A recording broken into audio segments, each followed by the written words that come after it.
So that's not very easy, and it's not always easy life as a photographer, but as you can see, today it's almost spring, but we have a regression, so temperature drop. I'm very happy because we have such a gloomy day and at least some clouds in the sky, because otherwise flat blue is not interesting at all. So let's go around and find interesting spots to shoot some landscapes. Now, I wanted to start from here, despite this is not properly landscape photography, because this is a interesting point here on Lake Como. It's supposed to be a water jet, but due to the wind, as you can see, it's just a teeny tiny fountain today.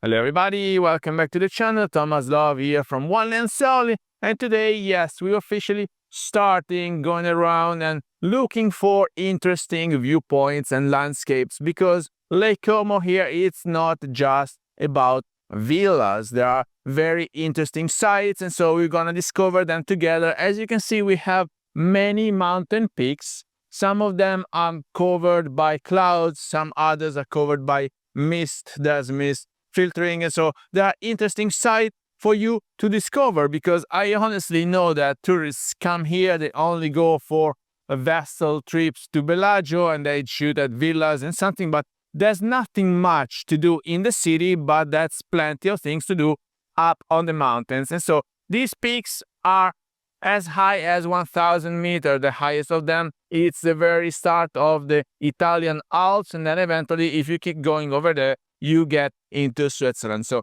stay tuned, because I'm gonna use my Zeiss 24-70 paired with ND filters, and I'm also using my Bright Instar 16mm manual focus with the magnetic CPL and ND filters to take the best out of it. So if you're ready, let's go rolling. And guys, let me know down here in the comments what do you want to see, or if you have any questions.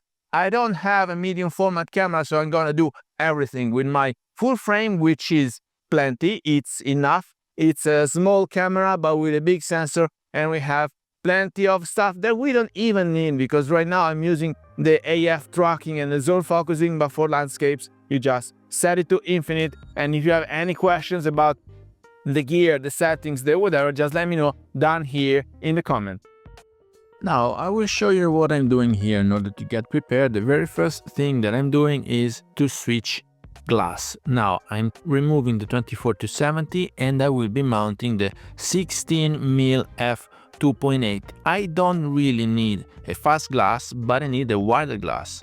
And then I'm preparing the filters. So I'm ready to have a white glass with a CPL filter, because it's helping a lot for the sky and also for body of waters. We will discuss later on further details about that. And then I can eventually stack an ND filter on top of it, because it's magnetic. And so I will be mounting this glass with the filters, and then I'm also switching to a different aspect ratio. I normally use 1:1 for landscapes. Now, this is not really landscape photography, but when you have not much color all around, I love it, because it reminds me of when I was shooting black and white with my Leica. So you only reason on luminance and the way that the luminance is reflected by the items that surrounds you. And so when you don't have many colors, like today, which is a gloomy day, we don't have any other distractions. We don't have shadows, we don't have brilliance, we don't have saturation. So you only want to find the best possible framing, and you use also the leading lines. And here the wind is helping me a lot today, because I also have to take into consideration the shutter speed. Now, with water flowing, if you have a big body of water such a lake or the sea, you will see that smooth effect, but with fountains or with cascades, it might be not so tangible. And so if you have so much too long of a shutter speed, then eventually all the water that I'm showing you right now with the video will not be captured by the picture, because in a photo you will not see it. Basically, each particle, each drop of water just passes by, and then it's not retained by the photo. Now I'm studying the framing. I will show you the end result in a while because I want to include, of course, some movement from the fountain itself and from the water of the water jet, but I also want to have the overcast shadows from the clouds, because today the only thing that gathers my attention is either the movement of the water or the overcast shadow that we see everywhere in the sky. I'm very thankful for that, because when you have so much light and harsh shadows, then it's more difficult to have your framing. You will need to wait the end of day to see on what peaks the sunlight will hit. And now we can show you in post-production.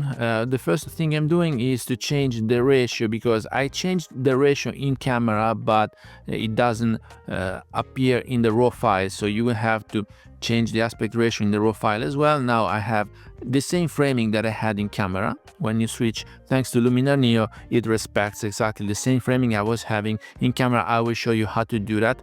And here we are just removing the dust spots, if any, and then with this enhance, it's very helpful for the workflow, because you just hit on the enhance glider and then you remove the color cast. As you can see with Sony glasses, it tends to be bluish, and so you need to give it back a bit of a saturation, either with the color cast removal or with the saturation tool itself. And now, just as an overview of the surroundings, sorry, here I am using the action cam, so it's not properly contrasty, properly balanced. You see the location that I picked up for my camera, because just walking around the fountain and the water jet, the framing and the composition changes dramatically. It really changes according to what elements you want to include or not in your framing, and the story changes accordingly. Like if I would focus on those two ducks over there, or if you want to focus just on the water flowing down from the water jet that's not supposed to end in the lake, but due to the wind it is. So we are back here to end our today's tour. The story is as simple as that. It's not just someone going up and reaching the viewpoints and shooting postcards. We don't want to shoot postcards. It's so very much more interesting when you have to tell a story. So the framing, the silhouette of the skyscapes, of the cityscapes, of the shore, you can use it for your composition. So let's see how to compose together, guys. And with that, I hope you got some value out of this video. If you did, please remember to like it, share it on social media, subscribe to the channel so you won't miss any videos to come, and I guess I wish you later. Thank you. Bye bye.